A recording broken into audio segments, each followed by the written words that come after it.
ग्वालियर चंबल की सियासत की जो चर्चा है वो लगातार मध्य प्रदेश की सियासत में होती है। एक बार फिर केपी यादव जो पूर्व सांसद है बीजेपी के, उन्होंने शक्ति प्रदर्शन किया है और सीएम ने बाकायदा उनका साथ भी दिया है।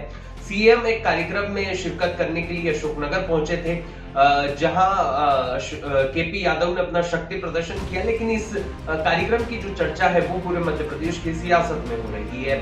दरअसल केपी यादव और ज्योतिरादित्य सिंधिया के बीच की जो दूरियां हैं वो किसी से छिपी नहीं है और ऐसे में अशोकनगर में कार्यक्रम होता है और ज्योतिरादित्य सिंधिया के दूर विरोधी कहे जाने वाले केपी यादव अपना पूरा शक्ति प्रदर्शन कर देते हैं और सीएम यादव बाकायदा उनका साथ भी देते हैं।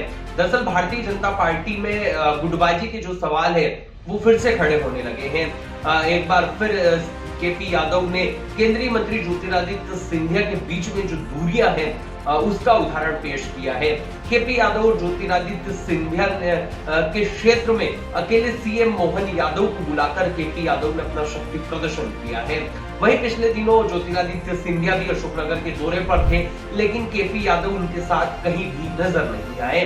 कुछ दिनों बाद केपी यादव ने अपने क्षेत्र में सीएम मोहन यादव को बुलाकर अपने पावर का प्रदर्शन कर दिया और इसकी चर्चा मध्य प्रदेश की सियासत में होने लगी है।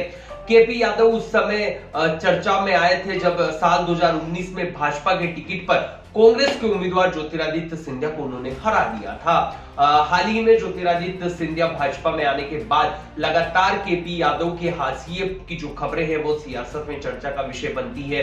केपी यादव ने भाजपा के टिकट काटकर जो है वो ज्योतिरादित्य सिंधिया को गुना से उतारा था और आज वो केंद्र में मंत्री है।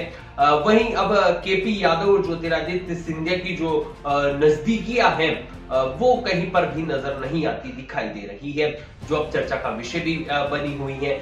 पूर्व सांसद केपी यादव ने संगठन और सत्ता में उनकी जो पकड़ है उसका एहसास एक बार फिर ग्वालियर की और ग्वालियर चंबल की जनता को करा दिया है।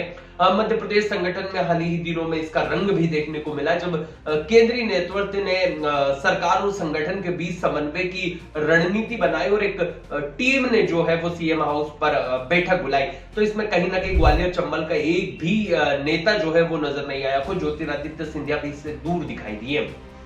ऐसे में कहीं ना कहीं ये सामान्य सी बात है और राजनीतिक संकेत जो है वो कहीं ना कहीं मिलने लगे कि अंदर खाने भारतीय जनता पार्टी में गड़बड़ी की जो खबरें हैं वो सामने आ रही है। कैबिनेट बैठक में भी ज्योतिरादित्य सिंधिया के समर्थक प्रद्युम्न सिंह तोमर का ग्वालियर में कई मुद्दों पर सरकार को आड़े हाथ लेना और अशोकनगर प्रवास पर मुख्यमंत्री डॉक्टर मोहन यादव का गुना शिवपुरी में पूर्व सांसद केपी यादव के साथ कार्यक्रम साझा करना कहीं ना कहीं ये चौंकाने वाली बात है और ये मेल खाती हुई मध्य प्रदेश की सियासत में जो जानकार हैं उनको नजर नहीं आ रही है। लेकिन कहा जा सकता है कि केपी यादव ने सीएम डॉक्टर मोहन यादव को बुलाकर अपना शक्ति प्रदर्शन किया है और ज्योतिरादित्य सिंधिया को कहा है कि भले मैं पूर्व सांसद हो गया हूं लेकिन मेरी पावर कम नहीं है।